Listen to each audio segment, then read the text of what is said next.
Well, hi everybody, Father Alex here. Welcome to another episode of the Godcast. I'm the vicar of St Matthew's Church.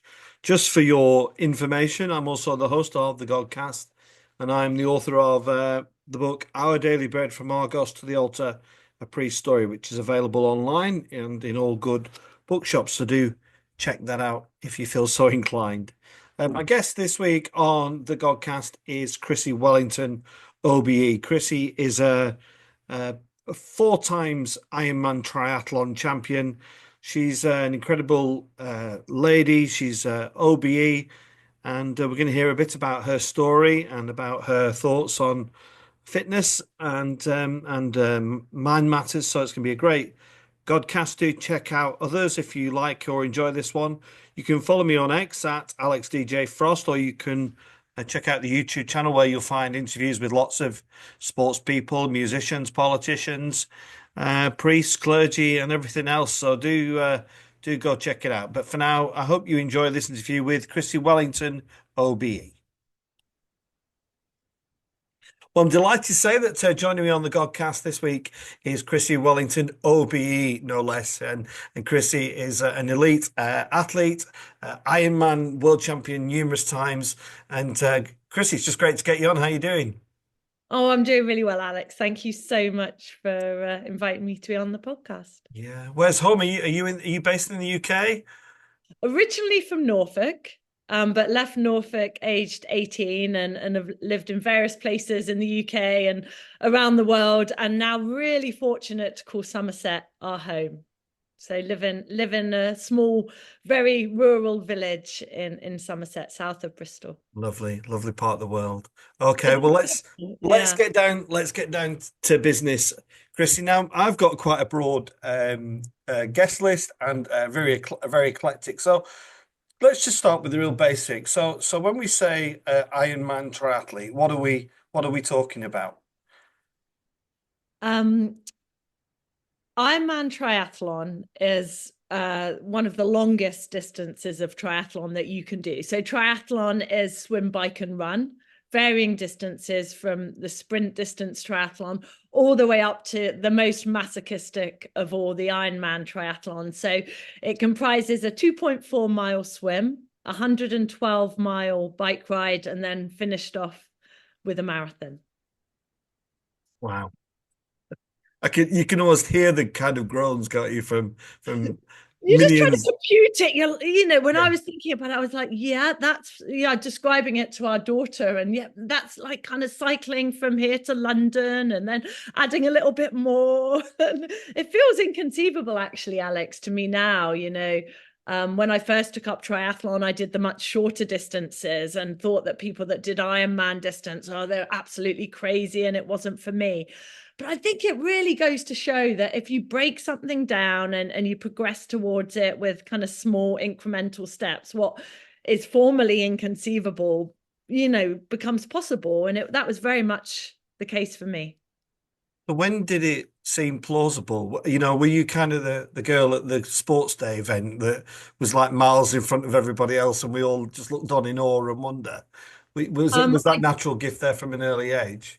I didn't take I guess what would be termed a conventional, stereotypical path to professional sport. So I think from the outside, often, people think that professional sports people have wanted to do and have specialized in their sport from a very young age. And that's true of the kind of Adam Peaty's and maybe David Beckham's and Serena Williams's of this world, but wasn't really the case for me. So I was an active child, never really invested time and energy in fulfilling any potential I might have had in sport, was very much focused on academia and excellence in my kind of academic studies. So that was really what I focused on. And sport for me was something that I enjoyed, and very much appreciated that social connection that came through sport and physical activity. When I went to uni, again, kind of anchored my time around kind of fulfilling my kind of academic aspirations. Then I went traveling, and really sport and activity took a back seat. in favor of kind of exploration and socializing and things like that.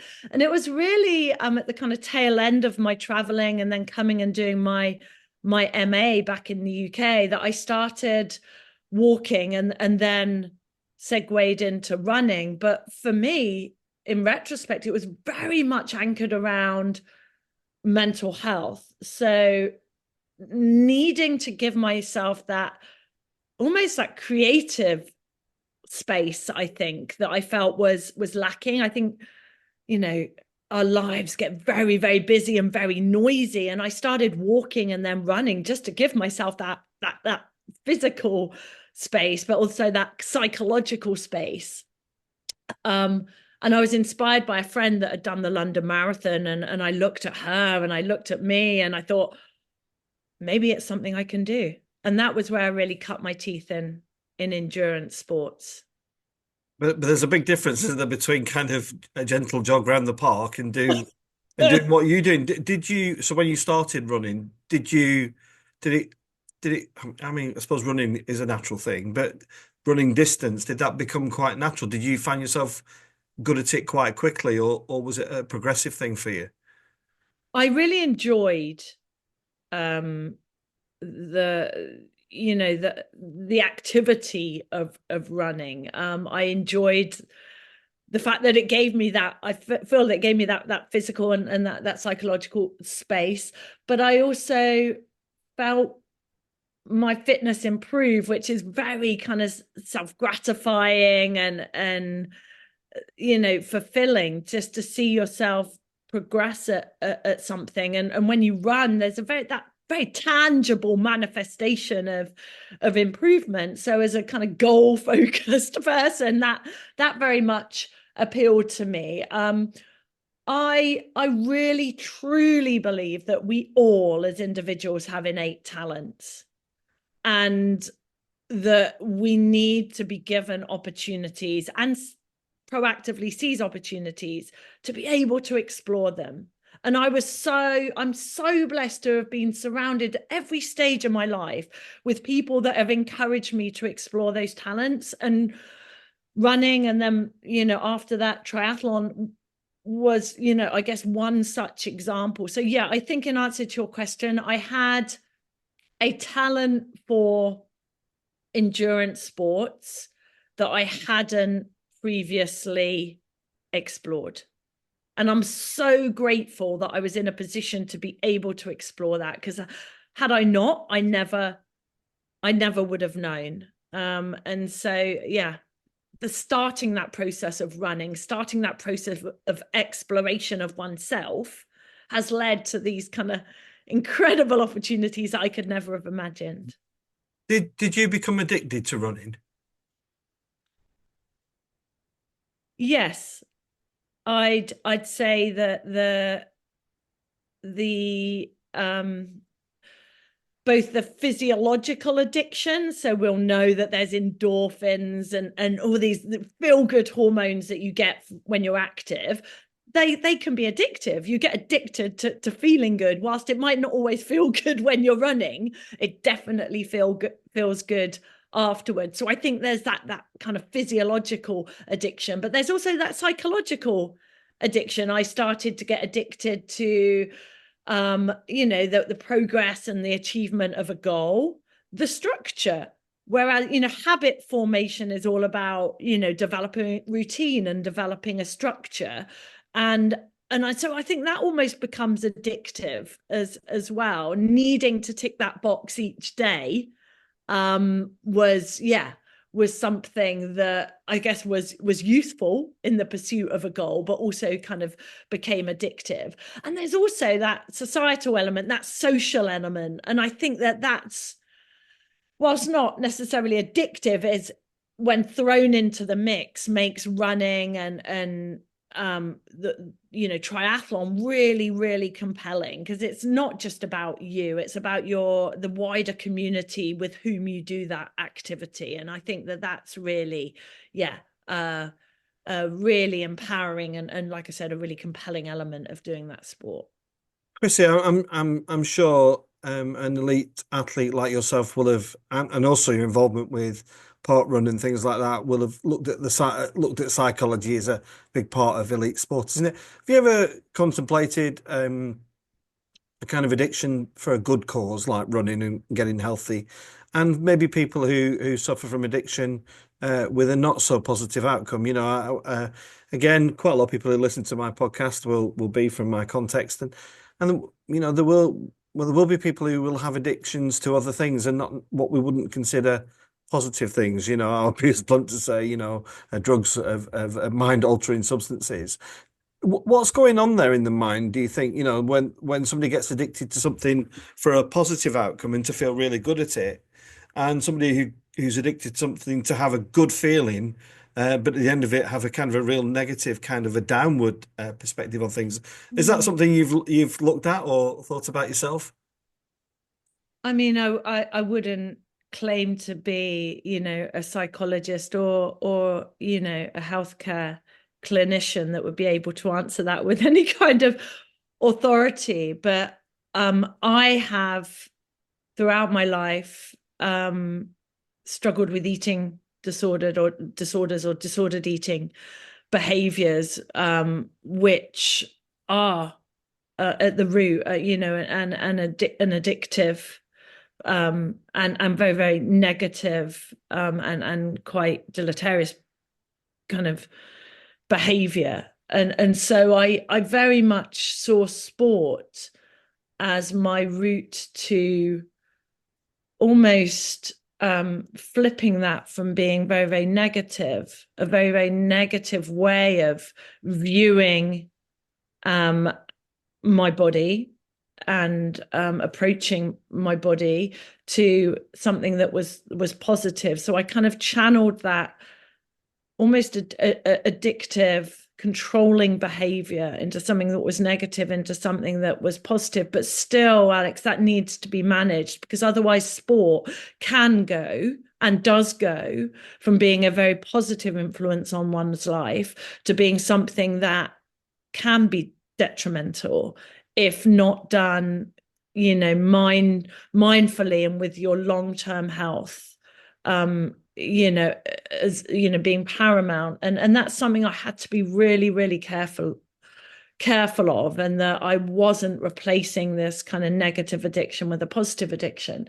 If I look outside of my own kind of context, I look to a number of other people in the public eye that have had addictions, drug addictions, for example, and have almost channeled that ability to be goal driven and that ability to follow through on a or just be very purpose driven, but in a negative way, to something very, very positive, and that's sport. So there are a number of examples in my sport of triathlon of those that have been addicted to drugs being able to then transition into the world of endurance sports very effectively, because unfortunately, those, or fortunately, maybe those behaviors can be transposed on a positive activity. So I think they give me hope that even if you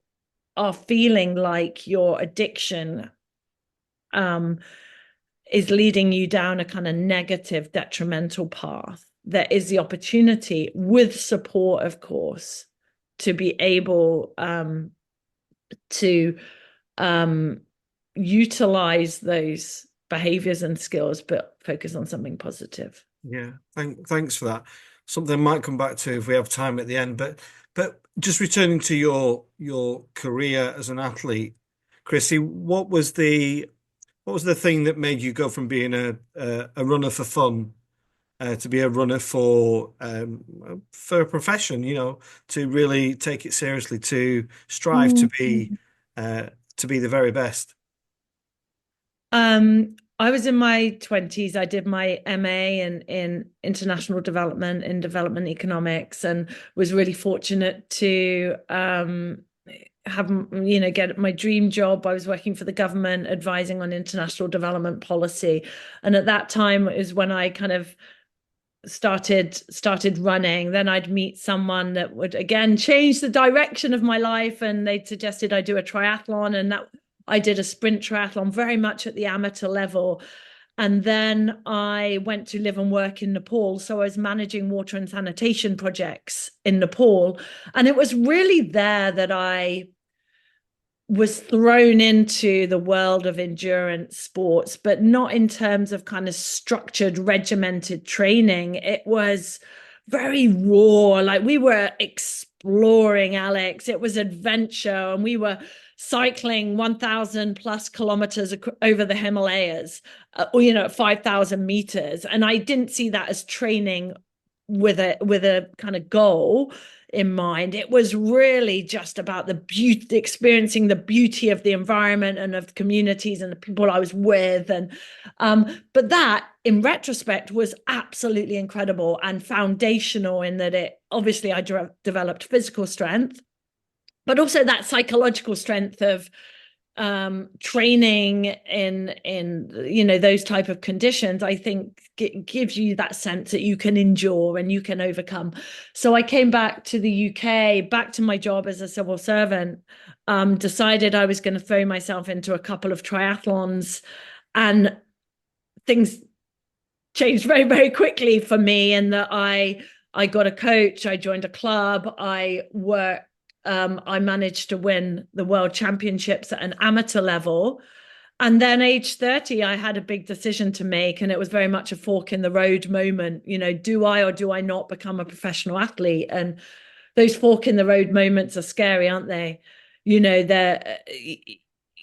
I was scared of what people might think. I was 30, embarking on a professional sporting career, scared of financial insecurity, leaving my friends, leaving my family, what people would think, of ridicule. But I never want to look back and think, what if? And I never want to be left wondering what might have been. So I was 30 and decided to become a professional triathlete. So relatively late in the kind of professional sporting career, scheme of things. But I think also I was equipped through all of the different life experiences that I'd had to make a real success of this new career. It's fascinating listening to you, Chrissie. I mean, I'm not an athlete, but I'm a priest, and I had to make a similar choice. I didn't go to church till I was 40. People who've read the book and watched the podcast will, and that choice, that crossroads, that decision, and all the things you described, the ridicule, people making fun of me, but I just Yeah. felt you had to do it. And it's a big thing. I want to ask you what. In a previous life, I used to work for Argos before I became a priest, and we were Argos were very good at I was a manager, and they were very good at using motivational speakers. And I'm Yeah. sure you've done that in your career. And we had some wonderful speakers. I remember Lizzie Arnold came to talk to us, Adrian Morehouse came to talk to Incredible. us. But there Yeah. was one that really stood out. And that was Sir Clive Woodward, who came and talked to us, and he talked about his kind of non-negotiables to becoming the very best. And I'm pretty sure it was him who said he used the analogy of the training kit, and the lads had to turn up in the right kit. And if somebody was wearing odd socks, that meant that something wasn't quite right in the team. I wondered what your non-negotiables were in kind of your career to becoming the very, very best. Yeah, that's interesting, isn't it? That those guardrails are in place both for individuals and and for the team. And I think that's so important to have your own kind of value-driven guardrails. So my non-negotiables for myself are integrity. So always um to kind of race and train with integrity, and that's so important as a professional sports person. um to work hard, to commit to executing as best I can, day in, day out. And I think lastly, to race with to live with passion and purpose. That was so important to me. It is so important to me. I believe that, if I was put on this world to do something, it was to enact positive change, to drive positive change, to inspire people and motivate people to do something more than they think possible. And I take that very, very seriously. And I felt that as a professional athlete in what is a very selfish pursuit, because it's all about you and your goal, especially in independent sport, or individual sport, sorry, like triathlon. But you have an opportunity and you have a responsibility as a professional athlete to leverage that and to harness that. And I felt really, really strongly that I wanted to use sport as a vehicle to still drive change. So I think that was, if it can be a non-negotiable, that is to kind of live my life with kind of passion and purpose. Yeah. And are you would you describe yourself as one of these advocates of your sometimes the biggest failures are your biggest successes? I've in my career Mm. I'm very pleased where I am and where I've got to, but I've had a lot of setbacks, and in my vocation to becoming a priest, I had a lot of disappointments that were extremely painful at the time. But now where I am now, obviously I a bit wiser, a bit older, and I appreciate and value those experiences. Are there any examples of setbacks that you can share, Chrissy, that actually help you get to where you ultimately wanted to be? Yeah, I think it's when you look in the rearview mirror, isn't it, Alex, that you can join the dots and you can see how everything starts to make sense. And I would imagine that you're in the position that you are now because of those setbacks and not despite of them. And I guess by that I mean that they're absolutely necessary.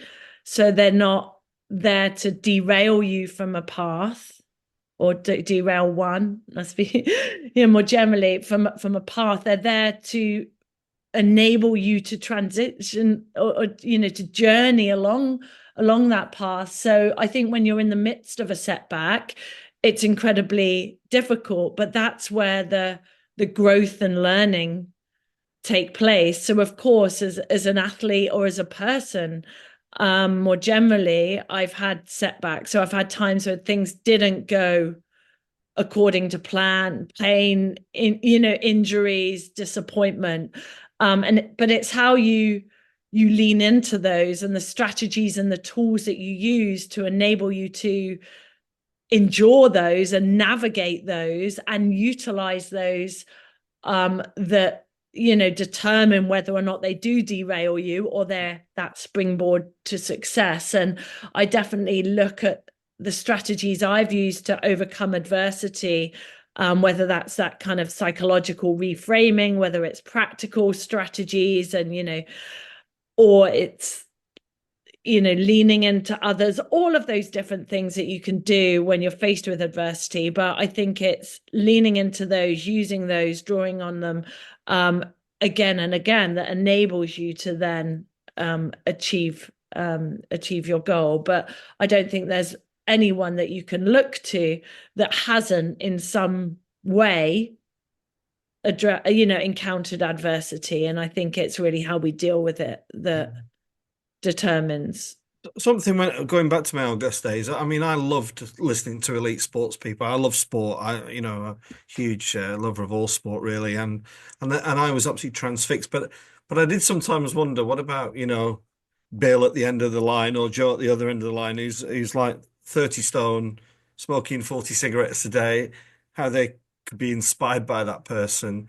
And moving on to my context now, and I'm just going to be honest, it's very challenging where I am, and we have Mm. numerous problems. One, I'm currently working with Radio 4 on a documentary about ketamine addiction in young people, which is just Mm. horrible, Chrissy, if I'm being honest. But how do we inspire, some of the people, not all of them, but some of the people in my context, the people who have had a pretty tricky start in life anyway, and they've gone on and become parents, and and they love their children as much as the next person does. But there is an issue, I think, what I sometimes describe as a poverty of motivation and aspiration, and I'm just wondering whether you could, I know some of the people from my circumstances listen to this. How do we encourage people like that who are really at a very low ebb to kind of just make a start somewhere? I think first of all,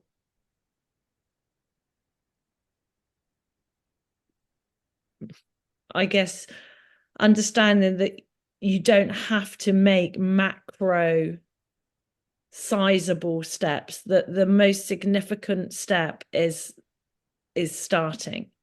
And that's that. If, for example, if we're embarking on a movement journey, I think there's this misconception that you then have to be active for 30 minutes a day or something like that. If you can commit to being active for 1 minute a day, that's progress and that's an improvement. So I think it sounds defeatist, I think, or unambitious maybe, but really make that first step small, because then that's encourages habit formation, and that's really, really important. I think role modeling is incredibly important. So as you rightly said, I may not resonate with the ketamine addicted teenager, but there will be someone that has traveled that path and is out the other side and can speak to the experience with much more authority and resonance than I could. So I think it's about finding those people that would resonate with the community that that you're working with. I also think in terms of health improvements, it should be about what matters to that individual. And I think within every individual is agency, and it's about working with that individual to find out what really, really, really matters for them.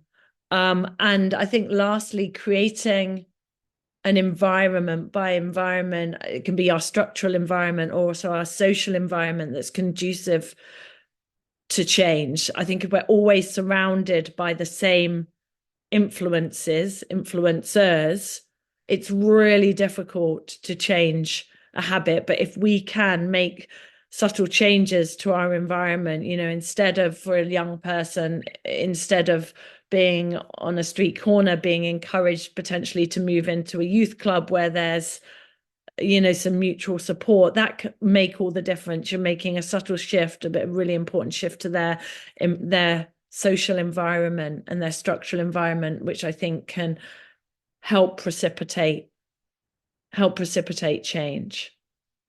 Yeah, thanks, Chrissy. That's really helpful, and I hope people are encouraged by that. The time is whizzing by, but still got a few questions I want to ask.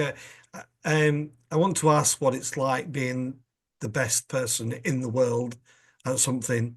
I mean, that's something I can't get my head around. It's like, and I love it. Seb Coe was the first guy I kind of thought was incredible, but just that feeling of being the world record holder. I suppose it comes with an element of responsibility and humility, does it? It's an absolute privilege to be 4-time world champion. And I hold that title very, very carefully. And I do see it as a responsibility to have been crowned world champion. It's not something I ever imagined happening. So I still have these kind of pinch me moments that I can even call myself world champion. But I'm under no illusions. I think we put professional sports people on pedestals, and yes, they can be examples of drive and discipline and hard work and all of the kind of character traits that can be seen as admirable. But these character traits are personified in so many people across so many different specialisms. So sometimes I feel very uncomfortable, being held up as kind of put on this pedestal and held up as kind of best in the world, when I look to people that are achieving some phenomenal things with no kind of recognition or accolades. And for me, they're kind of almost like the true heroes. So on the one hand, yes, it's incredible. It gives you a platform. It gives you a voice. I think it's symbolic of, a lot of the kind of character traits that can, achieve, kind of be used to achieve success. But also it makes me quite uncomfortable, uncomfortable too. Yeah, I'm sure. And I'm just trying to make a tenuous link to my, it is called the Godcast. When you've achieved all that and you're metaphorically on the other side of the mountain, or not on the tip of the tip of the mountain point, um, has that been all right for you? I mean, I've spoken to lots of musicians, for example, who split up with band members and other people, and it's almost been like a period of mourning or a period of loss. Did you find that yourself, not being that ultra competitive person? I'm sure that competitive nature never leaves somebody who's got a competitive nature, but how was it in your regard? Yeah, it's interesting you draw on the example of musicians. There's also, I think, the example of those that are in the forces and have served our country, and then left. And I think some of the, the psychological and the practical implications of that, cross sectors. I left the sport having intuitively feeling that I'd achieved all I ever needed to, and that I'd answered the question about how good could you be. And I had the race that I always dreamed of, the race where I felt that I dug to the very depths. And I think that liberated me. And I knew it, like I said, intuitively, that it was time to retire as a professional athlete. But in doing so, you kind of launch yourself off this cliff and you're thinking, have I got a parachute? Where's my parachute? Where am I going to land? You lose your structure, your goal, your support network, financial security, validation, identity. All of that is woven up into being a professional athlete.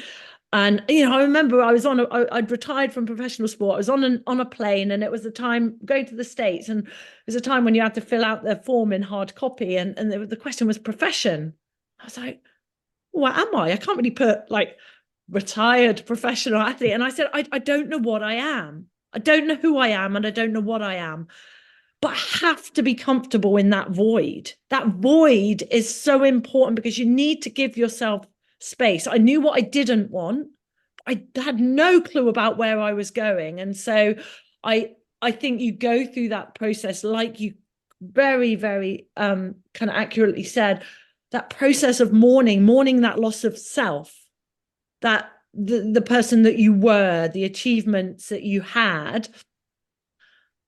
And you need to, if you can, which is a luxury, give yourself that space to kind of reconnect with you as something bigger than, in my context, a professional triathlete. Like, I knew I was something more. I knew I had more to offer. I knew I had a depth of experience and skills that went beyond just swimming, cycling, and running.